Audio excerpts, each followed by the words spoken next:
인가하도록 하겠습니다. 이제 바벨론 포로에서 백성들이 돌아왔습니다. 이제 제일 먼저 하는 일이 뭐냐면 예배 회복입니다. 우리 인생도 마찬가지입니다. 모든 것 중에 첫 번째가 예배 회복에 있다라는 거예요. 오늘 1절을 보니까 거기 일곱째 달 그랬죠. 돌아온 지 일곱째 달이란 뜻이 아니라 그 해의 일곱 번째 달, 그러니까 7월 달이다 그런 뜻입니다. 7월 달에 각각 성읍에 살던 사람들이 다 같이 모여서 예배를 시작을 합니다. 7월 달은 이스라엘 달력에 의하면 의미가 있습니다. 우리 한국 달력으로 치면은 10월이에요. 10월쯤에 해가 달성되는데 이스라엘 달력으로 7월은 나팔절, 초막절, 대속제일 이게 다 들어 있습니다. 그러니까 7월 달은 가장 예배가 많이 모여 있는 달이다 그런 뜻입니다. 그러니까 이때 모든 예배가 다 모여 있어요. 초막절 3대 절기 중에 하나 아니에요. 나팔절 시작해가지고 대속제일 15일에는 그 피를 가지고 지성소에 유일하게 1년에 한 번 들어가는 때라니까요. 예, 그런 절기가 7월에 있다라는 것입니다. 이때부터 예배드리기 시작했다라는 거예요. 하나님께서 우리를 부르실 때 콜링 두 가지 콜링이 있죠. 첫째는 직업에 대한 것들이 있죠. 우리가 어떤 걸로 먹고 살아야 되느냐. 먹고 사는 게 아니죠. 우리의 하나님의 부르심. 또 하나의 부르심 그러면 예배예요. 모든 사람을 다 부르신 거예요. 1차적 부르심이 예배, 2차적 부르심이 직업입니다. 그러니까 하나님께서 우리 모든 사람들을 예배로 부르셨다는 거.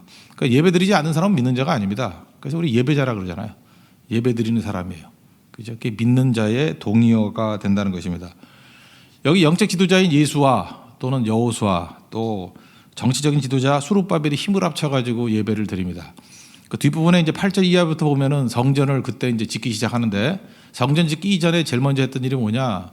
제단부터 쌓았어요. 그러니까 예를 들어서 우리 교회는 이게 형식적인 게 있잖아요. 뭐 틀 같은 게 있는데 이런 건물 짓기 이전에 제단부터 쌓는 거예요. 이게 예배죠, 예배. 그러니까 아무것도 없을 때 뭐 가정에서부터라든지 아니면 뭐 빈 공터라든지 예배부터 드리는 거예요. 그래서 이들이 먼저 제단부터 쌓기 시작했다라는 거 잊지 마십시오. 그러니까 우리가 제일 먼저 할 일은 뭐예요? 아무것도 없을 때 예배부터 드리는 거예요. 빈 공터에서 예배부터 드리는 거예요. 사업에 아무런 틀이 짜여 있지 않을 때 제일 먼저 할 일이 뭐죠? 예배부터 드리는 거예요. 이미 결혼한 사람 할 수 없겠지만 남녀가 교제할 때 이제 마음에 작정을 했을 때 예배부터 드리는 거예요. 우리가 이제 드디어 교제를 시작합니다. 뭐 이런 식으로 예배부터 드리는 거예요. 뭐든지 그것이 바로 하나님께서 가장 기뻐하는 모습이 된다는 것입니다. 포로기 전에는요 자유롭게 예배 드릴 수 있었습니다. 근데 예배를 되게 싫어했어요.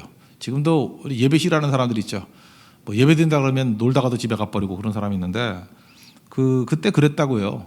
포로기 전에 예배 진짜 싫어하다가 이제 예배 목마름이 생긴 거예요. 포로로 끌려갔더니 예배 드릴 수 없거든요. 그래서 예배 목마름이 생긴 거 이게 또 축복이라는 것입니다. 실제로 남자분들 군대 가면은 예배 못 드리게 하잖아요. 그러다가 훈련 다 끝나고 난 다음에 예배 드리러 갈 때 눈물의 행진이 된다 이런 얘기를 하지 않습니까? 또 우리 한국에서는 그래도 교회들이 많아가지고 문제가 없잖아요. 뭐 이런 말 있죠. 교회가 너무 멀어가지고 그냥 집 앞에 교회 가서 새벽기도 드렸어. 이 말이 한국에서는 통하죠. 외국에서는 되게 이상한 말이에요. 집 앞에 교회에서 새벽 예배를 드렸어? 그러니까 집 앞에 교회도 없을 뿐더러 그렇게 새벽 예배 드리는 교회도 없거든요. 그러니까 뭐예요? 어딜 가나 예배는 드릴 수 있다라는 거 아니에요? 그죠? 이게 복인 거를 우리가 모르는 거예요. 북한만 해도 보십시오. 예배 드릴 수 있습니까? 예배 못 드리잖아요. 거기서 원하는 게 뭐냐 그랬더니 한번 마음껏 예배 드리는 거. 찬송 한번 해보는 거. 소원이 뭔지 알아요? 성경책 하나 갖고 있는 거. 성경책 갖고 있다가 뭐 죽기도 하고 수용소에 끌려가기도 하고 그런 데잖아요. 그러니까 여러분들이 지금 뭐 읽기 싫어서 안 읽는 거지 성경이 없어 못 읽는 건 아니잖아요. 북한에 있는 성도들 최고의 소망이 뭐냐? 성경책 하나 갖고 있는 거예요. 지금도 이게 필사본으로 많이 쓴다 그러잖아요. 성경책 있으면 잡혀가니까. 그리고 많이 외우고. 그리고 하나님 앞에서 잊지 말아야 될 게 바로 그런 겁니다. 그렇죠? 우리에게 자유가 있을 때 마음껏 예배 드리는 거 그게 중요하다는 거예요. 우리 인생에는요 항상 풍년이 있으면 흉년이 있습니다. 7년 풍년이 있으면 7년 흉년이 있던 것과 마찬가지로 예배에도 풍년이 있고 흉년이 분명히 있어요. 이렇게 마음껏 예배 드릴 수 있을 때가 있지 않습니까? 그래서 집중적으로 예배 드려야 돼요. 은혜의 집중. 그래서 충분히 예배 드려야 된다는 것입니다. 나중에 예배 제대로 못 드릴 때가 와요. 그럼 그 힘 가지고 살 수 있다라는 거예요. 근데 참 묘한 게 뭐냐면 예배 마음껏 드릴 수 있을 때는 갑자기 마귀가 이런 마을을 줘요. 균형이 중요해. 뭐 적정선으로 드려야지. 뭐 너무한 거 아니야. 이래서 스스로를 이제 불 꺼트리는 사람들이 있거든요. 그렇지 않아요. 갈 때까지 가는 겁니다. 좋은 거는 할 때까지 하는 거, 그게 되게 중요하다는 것입니다. 7년 풍년이 있어야 7년 중년을 이길 수 있다라는 거 잊지 마십시오. 잘 보세요. 은혜의 때는요, 은혜를 너무 많이 받다 보면 바빠요, 사람이. 그래서 예배할 시간이 없어요. 그 다음에 그 광야의 때는요, 막 몸부림치고 예배를 드리고 싶어도 예배하는 곳이 없어요. 그래서 둘 다 어려운 거예요. 그래서 우리는 어떻게 생각을 해야 되냐 하면은 상황에 관계없이 무조건 예배 드려야 돼요. 예배 드릴 자유로울 때가 있을 때는 지금이 마지막이다 할 마음 가지고 열심히 예배 드려야 되고요. 그다음 예배 드릴 상황이 못 될 때는 목숨 걸고라도 예배로부터 문제를 풀기 시작해야 된다는 거예요. 그러면 풀리는 거예요. 이거 하나만 붙들어도 됩니다. 여러분 인생의 모든 슬럼프, 모든 난관들 그 예배가 막혀서 그래요. 예배부터 풀면 다 풀린다는 거예요. 이게 지금 포로에서 돌아온 이스라엘 백성들이 우리에게 주는 귀중한 메시지라는 것입니다. 삶이 폐허입니까? 뭐부터 시작할 거예요? 예배부터 시작하십시오. 그죠? 그 다음에 아무것도 없다 그러면 골방에서부터 제단을 쌓기 시작하면 된다는 거예요. 예비 포기하지 마십시오. 예비 포기한다는 것은 우리 삶 전체를 다 포기하는 것과 똑같다라는 것입니다. 3절에 보니까 무리가 모든 나라 백성을 두려워하여 이랬죠. 이거 두려워하여라기보다 두려워하면서도예요. 주변에 이제 70년 만에 돌아왔으니까 그 빈 땅이 있겠어요? 거기 누군가 살고 있지? 그러니까 위협이 됐다는 거예요. 두려워함에도 불구하고 예배 드렸다라는 것입니다. 2차 대전 때 전투기 조종사 뭐 가장 많은 적기를 이렇게 적주시킨 조종사한테 물어봤대요. 당신은 되게 용감하다고. 뭐 수천 대를 떨어뜨렸다 뭐 이런 얘기도 있어요, 그죠? 미군인데 두렵지 않았나? 그랬더니 그 사람이 그렇게 얘기했다 그러죠. 용기는 두려움 없는 것이 아니라 두려움에도 불구하고 포기하지 않는 거라고. 여러분 잊지 마십시오. 뭐 어떤 사람 뭘 하면요, 저 사람은 두려움도 없는가 봐. 인간은 다 똑같아요. 아픈 건 다 아프게 느끼고요, 두려운 건 다 두렵게 느껴져요. 근데 용기는 뭐냐? 두려움 없는 게 용기가 아니에요. 두려움에도 불구하고 포기하지 않는 게 용기지. 다 두려워요. 그죠? 두려운데 계속 하는 거예요. 그게 중요하다는 것입니다. 이스라엘 백성들 지금 돌아왔어요. 돌아와가지고 유다 백성들이 두려움 가운데 있었지만 포기하지 않았다라는 것입니다. 그래서 여러분 말 가운데 뭐 두려워서 못하겠다 이 얘기는 핑계지, 그거는 절대로 우리를 합리화시킬 수 있는 얘기가 못 된다라는 것입니다. 예배의 힘이 뭐냐? 오늘 두 가지 얘기를 하는데, 첫째는 하나님 한 분만을 바라보는 것이고, 두 번째는 지금 순환 논리일 수도 있어요. 또 하나는 두려움에서 벗어나는 거예요. 그 예배 제대로 드리면 하나님께 집중해가지고 능력이 임하게 되는 것이고, 또 하나는 그것 때문에 오는 거죠. 두려움에서 이기게 된다는 거예요. 그러니까 우리 인생의 과제는 뭐냐 하면 두려움에서 벗어나는 거고, 또 하나는 하나님께만 집중할 줄 아는 거. 이게 능력의 원천이에요. 이게 어디서 나온다고요? 예배에서. 그래서 예배를 아는 사람만이 집중이 뭔지를 알고요, 예배를 아는 사람만이 용기, 두려움을 이기는 용기가 무엇인지를 알게 된다는 것입니다. 여러분 두려움에서 벗어나고 싶죠? 예배 드리십시오. 하나님께만 집중해서 능력의 원천을 붙들고 싶죠? 예배 드리십시오. 예배에 그 힘이 있다는 것입니다. 첫 번째는 예배라는 것은 하나님 한 분만 바라보는 것입니다. 하나님 한 분으로 충분하다, 그 얘기가 똑같은 거죠. 청년 집회가 있는데 어떤 강사님 있었던 이야기라 그러네요.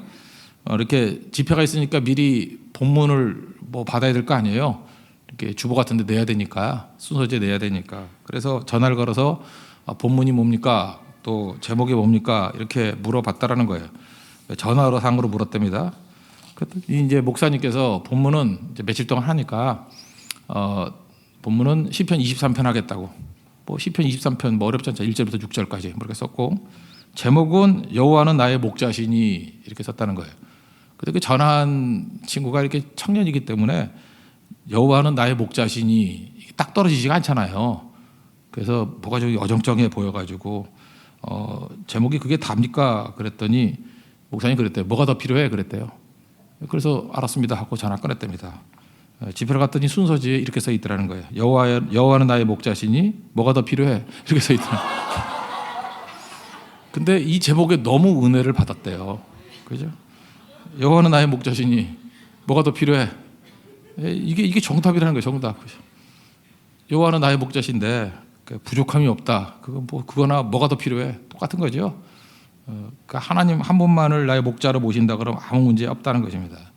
시편 23편 기억하시죠? 1절이 여호와는 나의 목자시니 내게 부족함이 없으리로다. 여기에 시편 23편 전체의 키워드가 뭐예요? 푸른 초장 이런 거 아니에요. 쉴만한 물가 그것도 아니고 사망의 음침한 골짜기도 아니에요. 키워드가 뭐예요? 목자. 목자예요, 목자. 우리 이거 붙들어야 돼. 목자 하나만 붙들면 되는 거예요. 예배가 뭔지 알아요? 목자 붙드는 거예요. 여호와는 나의 목자시니 The Lord is my shepherd. 주님이 나의 목자라고. 그거 하나 붙들면 나머지는 다 덤이에요, 덤. 뭐라고 설명하든 뭐 그게 별 의미가 없죠. 우리가 사망의 음침한 골짜기를 다닙니다. 인생 사는 게 힘들잖아요. 어려움이 있는데 그때 우리 많은 사람들이 이거 분석하고 있어요. 이리가 몇 마리 있나, 승낙이가 몇 마리 있나, 그거 분석하고 있어요. 계곡이 음침한 계곡이라는데 얼마나 깊이가 있나, 얼마나 위험한가, 얼마나 길이가 되나, 이거 분석하는 거 인생 잘못 사는 거예요. 그죠? 이건 전부 다 배경 화면이에요. 이거는 뭐 어떤 것도 돼도 돼요. 핵심은 뭐예요? 목자가 누구냐예요. 목자가 하나님이 나의 목자시다. 그럼 나머지는 그냥 덤으로 붙여놓은 거예요. 우리 인생 예배가 그거예요. 예배는 핵심을 찾는 거예요. 여호와는 나의 목자시니 뭐가 다 필요해요. 그게 예배라고요. 여러분들 예배 드리기 이전에 사람이 복잡해집니다. 이것도 필요하고 저것도 필요하고 마음이 막 갈라지고 그 뒤죽박죽이 됐죠. 그 이유가 뭐냐 하면은 여기저기 너무 준비할 게 많으니까 음침한 골짜기도 가야 되고 일이 나타날 것 같고 승량이도 나타날 것 같고 뭐 온갖 것들이 다 벌어지잖아요. 뭐 마실 물도 없을 것 같이 보이고 먹을 것도 없어 보이고 그래서 쉴만한 물가도 필요하고요. 푸른 초장도 필요하고 안전도 필요하고 그러니까 인생이 복잡해지는 거예요. 예배는 뭔지 알아요? 여호와는 나의 목자시니 내가 부족함이 없으리로다. 거기서 끝나는 거거든요. 사실은 뭐가 더 필요해? 뒷부분은 이제 부연 설명이에요. 이거는 뭐 외울 것도 없어요. 그냥 이렇게 갖다 붙여도 되고 저렇게 갖다 붙여도 돼요. 그 모든 상황을 묘사하는 거예요. 모든 상황에서 문제가 없다. 인생 복잡하고 잠 잘 안 오는 분들이 있으면 그 하나님 앞에서 예배를 통해서 그분을 만나십시오. 그분을. 신혼부부가 있지 않습니까? 신혼부부가 사실은 사랑을 한다 그러면은 무슨 집이 뭐고 방이 뭐고 그게 뭐 중요해요. 비 오는 집에서 산다 할지라도 새우잠을 잔다 할지라도 그 분이 있으면 되는 거 아니에요? 그 남자 그 여자가 있으면 되는 거 아니에요? 지금 여기 아무도 동의를 안 하잖아요. 이러니까 여러분들이 다 이 사랑 아닌 인생을 사니까 그런 거죠. 그가 있기에 만족하는 거 그게 적어도 사랑 아니에요? 안 그래요? 그 사람이 없어요. 근데 집이 커. 그 사람이 없어. 근데 뭐 자동차가 좋은 자동차야. 그게 의미가 있으면 그건 인생이 아니죠. 여러분 인생이겠지만 대답이 없어요. 사랑은 그런 거 아니에요. 그게 다죠. 그 남자가 다고 그 여자가 다고 그걸 사랑이라 그러는 거 아니에요? 실제로 그러고 살았고 그래서 오히려 없으면 없을수록 사랑이 뭔지가 증명되는 거 아니에요. 아무것도 없는데 그가 있어 좋은 거예요. 아무것도 없는데 그가 있어서 만족하는 거예요. 하나님이 그렇다고 하나님이. 다윗은 그 고백을 했습니다. 그러니까 하나님 마음에 합한 자가 되는 거겠죠. 예배 때 이거 발견해야 됩니다. 이거. 그죠? 예배는 하나님 한 분만을 치열하게 추구하는 겁니다. 그래서 폐허 속에서도 승리하는 거예요. 폐허 속에서도. 여기 그 5절 같은 데 보니까 뭐 여러 가지 제사 드리는데 그 여호와께 기쁘게 드리는 예물 그랬죠. 기쁘게 드리는 예물. 그 앞에 뭐 절기와 번제 얘기하면서 기쁘게 드리는 예물. 항상 드리는 번제 이걸 상번제라 그러고 초하루에 드리는 걸 월삭이라 그러고 옛날에 그다음 모든 절기 뭐 이런 거 쭉 나와요. 그런데 여호와께 기쁘게 드리는 예물 이거는 조금 풀어서 썼네요. 이거 보통 이제 레위기 같은 데는 낙헌제라고 그래요. 낙헌제 그래도 좀 어렵죠. 영어로는 free will offering. 그러니까 자원하는 마음으로 기쁜 마음으로 드리는 제사. 그거예요. 지금 제가 볼 때 제사 중에 최고예요. 화목제가 3가지가 있거든요. 3가지 중에 낙헌제가 있는 거예요. 화목제 드리는 거에 3가지. 첫째는 감사제, 두 번째 서원제, 세 번째가 낙헌제거든요. 이게 화목제예요. 하나님과 이렇게 화목하기 위해서 드리는 제사. 감사제야 뭐 알죠. 이제 과거에 주셨던 은혜에 대해서 감사드리는 거고. 서원제는 뭐 아시죠? 뭐 아들을 주시면 뭐 어쩌고 저쩌고 뭐 이러는 거. 그래서 그 되게 무슨 뭐 요한이 베드로 뭐 이렇게 하는 애들이 되게 이런 애들. 사무엘이 제일 많아. 사무엘이 뭐 삼열이라는 애, 먼 삼열 뭐 이런 애 있잖아. 뭐 김삼열 뭐 이런 애들이 되게 이제 딸 낳다가 이제 엄마가 아들 주시면 사무엘입니다. 뭐 이래가지고 이제 목사시키겠다고 오래 신학교가 되게 많아요. 그런 게 서원제. 근데 요즘에 서원하고도 잘 지키지도 않는다 그러더라고. 예. 그러면 이게 혼나는 거죠. 어쨌든 간에 이게 화목제는 그 두 가지가 있고 또 하나가 낙헌제가 있어요. Free will offering. 이거는 이런 거예요. 아무 이유 없는 거예요. 아까 얘기했죠. 감사제는 뭐가 감사할 게 있으니까 드린 거, 서원은 서원할 게 있으니까 하는 거 아니에요. 근데 낙헌제가 최고의 제사인데 이건 예배 정신 중에 최고의 예배예요. 저는 우리 모든 성도들이 낙헌제를 드리는 성도가 됐으면 좋겠어요. Free will offering. 이유가 없어요. 아무 이유 없어요. 그냥이에요. 그래서 이걸 그리 아니하실지라도 그 제사예요. 그리 아니하실지라도. 다니엘서 보면은 다니엘의 세 친구들이 그랬죠. 뭐 뿔뿔에 들어가는데 하나님이 우리 지켜줄 거라고. 뭐라 그래 그다음에 그리 아니하실지라도 우린 절대로 절 안 한다고. 그 자세가 낙헌제 자세예요. 낙헌제. 그죠? 자, 이런 마음으로 하나님 앞에 드립니다 하는 거. 그 전라남도 가면은 그 소록도 있죠. 그 나병 환자들이 있는데 지금 뭐 이제 거의 다 사라져가지고 이제 노인들밖에 없을 거예요. 거기 가면 소록도 중앙교회라고 있는데 이제 소록도 방문하면요 이렇게 설명을 해주시는 전도사님이 계세요. 80이 넘으신 전도사님인데 그분도 이제 나병 환자예요. 그래서 이렇게 얼굴이 좀 이상하고 한데 설명을 해주셔요. 설명을 해주시는데 이렇게 설명을 해요. 대부분 요즘에 또 바뀌었는지 모르겠지만 설명할 때 이렇게 설명해요. 소록도 중앙교회는 지을 당시에 우리나라에서 영락교회 다음으로 큰 교회였습니다. 이렇게 얘기를 해요. 교회 무지 크거든요. 영락교회가 제일 컸고 두 번째로 큰 교회. 그리고 그 교회를 지을 때의 헌신을 얘기를 해요. 나병 환자가 많았기 때문에 산에 가서 나무하고 막 모래에 피가 뚝뚝 묻을 정도로 헌신하는 마음으로 교회를 지었다라는 거예요. 그죠? 믿음이 대단하죠. 그죠? 뭐 그런 얘기들 쭉 합니다. 그러면서 설명하기를 소록도는 막장 인생이라는 거예요. 가다가 쫓겨나가서 갈 데 없을 때 소록도로 이제 온 거예요. 오고 더 갈 곳이 없는 곳이에요. 이분들은 육체의 병도 무서운 병이지만 마음의 병들이 있어요. 가족에게 버림당하고 사회로부터 버림당하고 그런 것들이 있거든요. 그리고 그분들은 정부에서 뭐 그런 것도 했어요. 그 억지로 불임 수술시키고 막 이랬어요. 그래서 뭔가 비인권적인 일들을 되게 반인권적인 일들을 되게 많이 했거든요. 마음의 상처들이 되게 많은 분이에요. 이제 그런 설명들을 쭉 하시고 그러면서 이렇게 얘기해요. 우리가 예수님 만나가지고 인생의 소망을 얻게 되었다고. 근데 우리가 변화된 것은 사실은 소록도에서는 변화되지 않았다고. 그럼 어디서 변화됐냐? 여기 좀 더 가면 지라도라는 섬이 있대요. 지라도. 하여튼 뭐 쭉 들어서 설명 들었는데 알고 봤더니 그게 그리 하실지라도 그리 아니하실지라도라는 지라도래요. 그러니까 그분들이 하는 말이에요. 소록도에서 변화 안 된 사람들은 지라도 가면 다 변화된다고. 그리 아니하실지라도. 절대 감사라는 거죠. 그러면서 하박국서 3장 17절 쭉 설명해요. 뭐 무화과나무 잎이 뭐 마르고 무성하지 아니하고 포도나무 열매가 없고 감나무에 소출이 없고 밭에 먹을 것이 없고 우리 양이 없고 외양간에 소가 없을지라도. 그죠? 전라도 사투리 섞어가면서 지라도. 없을지라도. 그죠? 난 여호와로 말미암아 즐거워하고 구원의 하나님으로 말미암아 기뻐하리로다. 그게 있어요 거기에는. 그게 우리를 살렸다라는 거예요. 여러분 소록도 가면요 최악의 상황 속에서도 사람들이 소망 가지고 일어설 수 있었던 이유는 절대 감사예요. 그리 아니하실지라도. 근데 이게 어디서 발견되느냐 하면 모든 소망 갖는 백성들에게서 발견되는 공통점이에요. 한번 보세요. 지금 돌아왔어요. 돌아왔는데 예루살렘 여러분 설명을 해드릴게요. 예루살렘 해발 800m예요. 해발 800m면 꽤 높습니다. 800m 하면 서울 근교에 있는 산들이 되게 800에서 900이에요. 무슨 뭐 용문산 뭐 이런데 뭐 이렇게 서울 근교에 있잖아요. 이렇게 웬만큼 높다는 산들 그게 이제 한 8, 900 정도예요. 그 올라가면 그 가파라요. 그리고 이제 그 여리고 같은 데가 지하 마이너스 200m. 그래서 총 1000m 정도 높이 차이가 있어요. 1000m면은 온도 차이도 꽤 크고 그래요.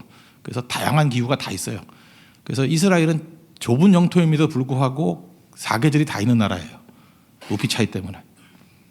그런데 예루살렘 성이 800m거든요. 그러니까 산성이에요. 산 꼭대기에 있는 거라고. 그러니까 그 폐허가 됐으니 뭐 산 꼭대기에 뭐가 있겠어요? 아무것도 없지. 그때의 성전 지대 기초를 나오면서 예배 드릴 때 그들의 심정이 어떻겠어요? 그리 아니하실지라도, 아무것도 없을지라도 그들은 찬송하기 시작했어요. 우리 예배도 마찬가지예요. 아무것도 없을 때 그때 예배 드리기 시작할 때부터 우리의 소망은 살아나기 시작한다는 것입니다. 원망해야 될 상황에 원망하지 않고 그때 찬송해요. 창세기 8장에 보면 또 이런 감격이 또 한 번 나와요. 홍수로 심판했죠. 우리도 홍수 겪어봐서 알죠. 홍수가 나면 물이 다 들어가잖아요. 물이 빠졌어요. 물이 빠지면 어떤 모습이 보이던가요? 막 지저분하죠. 막 쓰레기 다 떠 있고. 그래서 물 빠지고 난 다음에 보이는 게 뭐예요? 폐허라고. 홍수 물 차고 난 다음 물 빠지면 폐허예요. 폐허 가운데 노아가 했던 일이 뭐냐면 첫 번째 제단을 쌓았어요. 이 폐허 속의 제단이에요. 우리가 노아의 위대성을 붙들어야 돼요. 우리 인생도 어떤 때는 홍수 심판 이후에 물 빠지고 난 다음에 보이는 게 다 폐허예요. 다 폐허일 때 뭐부터 시작해요? 제단부터 쌓아야 돼요. 이스라엘 백성들이 바벨론의 포로로 끌려갔다 돌아왔어요. 예루살렘 해발 800m라니까요. 아무것도 없어요. 다 불타가지고 남은 게 없어요. 평지 이런 데 아니에요. 그냥 산성이라니까요. 아무것도 없는데 거기서 뭘 했어요? 제단부터 쌓았어요. 주님께서 이걸 귀중하게 여긴다는 거예요. 여러분 인생 가운데도 뭐 다 무너져 가지고 뭐 근거도 없고 아무것도 없어요. 그 뭐부터 해야 돼요? 제단부터 쌓아야 돼요. 제단이 뭔데요? 하나님만 바라보는 거거든요. 하나님만 뚜렷이 쳐다보는 거. 거기서부터 우리 인생의 모든 것들이 풀리기 시작한다는 것입니다. 하나님 바라보면요, 어떤 일이 보냐면 부족함을 느껴요. 부족함을 느낀다라는 말하고 불만족이다라는 말하고는 달라요. 이게 없는 상태는 비슷한데 달라요. 나는 부족하여도 이렇게 찬송하잖아요. 그죠? 하늘 가는 밝은 길이 나는 부족하여도, 그죠? 주님께서 영접하실 터이니 부족함은 영접의 근거가 돼요. 근데 불만족은 버림받는 거예요. 마태복음 25장에 보면은 달란트 비유 중에 한 달란트 받은 사람을 보십시오. 부족함은 살 수 있는 길이에요. 근데 이 사람은 불만족이잖아요. 이건 죽는 거예요. 이 부족함과 불만족은 하늘과 땅 차이입니다. 그 한 달란트 받은 사람은 어땠어요? 자기 한 달란트를 안 봐요. 그리고 5달란트 이거 딴 친구 거만 보니까 불만족이 생기는 거죠. 내 걸 봐야 되는데, 내게 주신 은혜 그걸 봐야 되는데. 예배가 뭔지 알아요? 예배는 옆 사람 보고 비교하는 게 아니고 내게 주신 은혜를 보는 거예요. 그래서 예배가 중요해요. 하나님 보면 내가 보이는 거예요. 그러니까 구속한 주만 보이다. 하늘 세상과 나는 간것 없고 구속한 주만 보이다. 주님과 내가 보이는 거예요. 그게 예배의 능력이라고. 예배는 그래서 부족함을 느끼게 만들어요. 불만족이 아니고 부족함.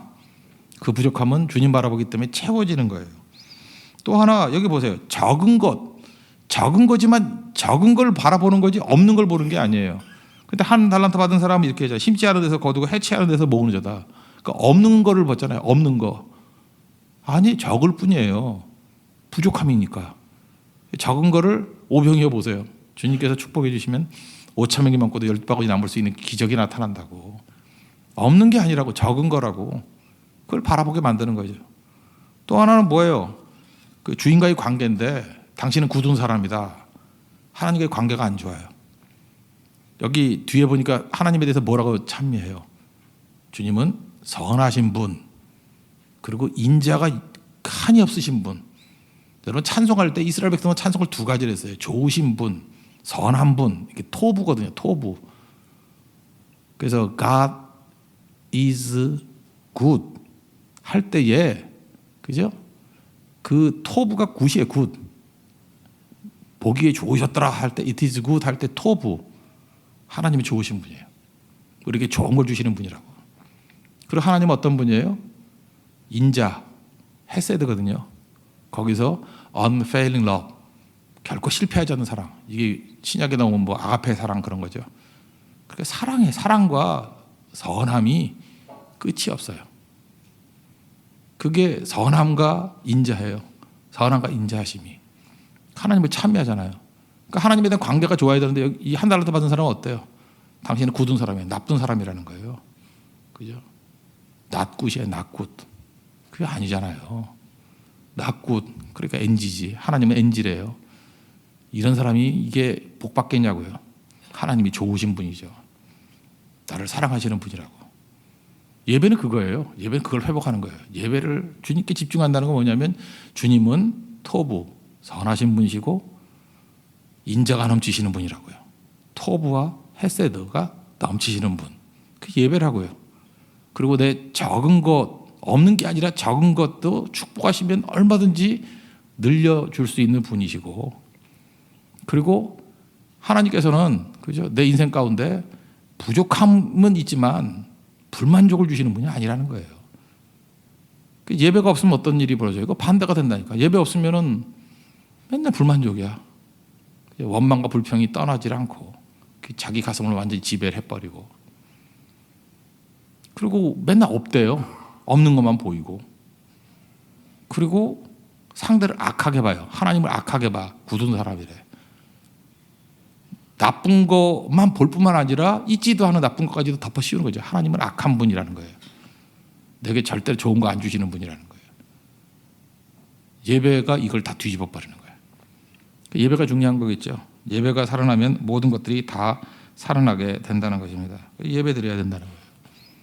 우리 성도들도 예배를 통해서 이 모든 것들을 역전시킬 수 있는 하나님의 종 되기를 바랍니다. 그럼 두 번째는 간단히 설명할게요. 이게 반대 개념인데 두려움을 이기는 길이에요. 예배는 두려움을 이기는 길이에요. 그럼 오늘 본문을 보면은 두려움을 이기는 길이 뭐가 있느냐 보면은 이것도 순환 논리가 될 수 있지만 공동체가 회복이 돼야 되고 예배가 회복이 돼야 되고 감사가 회복이 되면 두려움이 이겨요. 지금 이걸 역순으로 한번 해보는 거예요. 그죠? 지금 예배가 있으면은 두려움을 이기게 되는데 그걸 제 순환 논리를 한번 보자고요. 그럼 두려움을 이길 수 있는 길이 또 뭐냐고 이 전체적인 본문을 다시 한번 본다 그러면 반복같이 보이지만 이 순환 논리는 필요한 것 같아요. 공동체가 회복이 돼야 되고 예배가 회복이 돼야 되고 감사가 회복이 되면은 두려움은 다 이기는 거예요. 그래서 신앙은 순환인 거예요. 뭐가 앞서거니 뒤서거니 하면서 예배 때문에 두려움을 이기고 또 두려움을 이길 수 있는 힘들을 또 예배에서 얻게 되고 뭐 이게 순환되는 거라고 계속. 한번 보세요. 1절을 보시면 3장 1절을 보세요. 일제히 예루살렘에 모인지라 그랬죠. 일제히 모였다. 일제히 이거 원문을 보니까 as one man 이렇게 번역이 많이 돼 있어요. 한 사람 같이. 그러니까 한 사람처럼 일사불란하게 쫙 모였다 그런 뜻이에요. 일제히 모인지라. 그 왜 모였죠? 모일 때에 공동체가 회복될 때에 두려움이 사라져요. 두려워하는 사람들 보면 맨날 혼자 있는 거예요. 히브리서 10장 25절 보니까 모이기를 패하는 어떤 사람들의 습관과 같이 하지 말고 오직 권하여 그날이 가까움을 볼수록 더 그리하자. 자꾸 모이라는 거예요. 누가복음 24장 49절에도 보니까 예수님이 마지막 명령에 뭐였어요? 야, 이 성에 모여서 머물러 있어라. 그리고 위로부터의 능력이 입힐 때까지 좀 있어라. 그랬더니 이 말씀대로 순종하면서 같이 모여 있었죠. 그랬더니 두려움이 아니라 성령 임재가 임하잖아요. 지금도 마귀는 계속해서 우리를 혼자 있게 만들어요. 그래서 두려움에 떨게 만든다고. 그 공동체를 회복하십시오. 그저 이렇게 같이 모이면은 두려움을 이길 수 있다라는 거예요. 그 마귀는 흩어나가지고 계속해서 두려움 가운데 빠지게 만든다는 것입니다. 그리고 또 한 가지 두 번째로 두려움을 이기는 길은 순환 논리라 그랬죠. 예배를 회복하는 거예요. 예배 회복하면 또 두려움을 이긴다니까요. 그러니까 두려운 사람의 특징이 뭐냐면 예배 떠나면 계속해서 두려움이 그의 가슴을 지배하게 된다라는 것입니다. 그래서 예배가 있으면 하나님이 우리와 함께 하시기 때문에 그게 임마누엘 아니에요. 그래서 하나님이 함께 하심의 능력 때문에 이길 수 있다라는 거예요. 그래서 가장 두려워하는 조직이 군대 아니겠어요? 전쟁할 때 군대. 그래서 군목제도가 생긴 거예요. 예배 드리고 나갈 때 두려움도 이기고 흔들리지 않더라는 거예요. 우리 인생도 영적인 전투 아닙니까?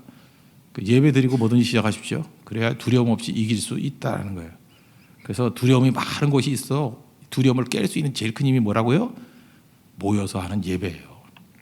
회중 예배. 예배를 통해서 두려움을 이길 수 있는 우리 하나님의 종 되기를 바랍니다. 그리고 또 순환을 같이 보시면 절대 감사해요. 감사하면 두려움을 다 이기게 된다는 것입니다. 여기 초막절이라는 거 말 자체가 이 감사절이거든요. 3대 감사절 가운데 하나가 초막절인데 감사드리면 또 이긴다는 거예요. 그래서 두려움을 이기는 것은 용기가 아니고 두려움을 이기는 것은 두려움의 반대말은 감사예요. 그래서 감사하면서 동시에 두려워할 수는 없는 거죠. 그러니까 내일을 향해서 힘차게 나갈 수 있는 것이 절대 감사의 모습이라는 거예요. 잘 보세요. 뭐 우리 소록도에 계신 분들 제일 두렵지 않았겠어요? 얼마나 두려웠겠습니까? 사는 게. 그런데 그들이 그리 아니하실지라도 하는 절대 감사. 그 지라도만 갔다 오면은 다 뜨거워진다는 거 아니에요? 삶을 이긴다는 거 아니에요? 인생에서 가장 어려움 겪었던 분들이 한 고백입니다. 감사는 날 살리는 길이에요. 모든 두려움을 이기는 길이고. 그래서 우리가 두려움이 있을 때마다 공동체를 회복해야 되고 예배를 회복해야 되고 감사를 회복하는 모습들. 그래서 우리가 두려움을 이길 수 있는 하나님의 종 되기를 바랍니다. 그리고 다시금 예배는 또 할 일이 뭐냐면 하나님 한 분에게만 집중하는 거예요. 여호와는 나의 목자시니 그럼 뭐가 부족해? 그죠? 뭐가 더 필요하냐고요? 더 필요한 게 없죠. 그런 고백이 있는 우리 하나님의 신실한 종 되기를 바랍니다. 그래서 이스라엘 백성들이 예배로부터 다시 유다의 제거를 했던 것과 마찬가지로 우리도 삶의 모든 것들이 출발이 예배가 되고 예배로부터 이길 수 있는 우리 하나님의 거룩한 백성 되기를 바랍니다. 모두 자리에서 일어나겠습니다.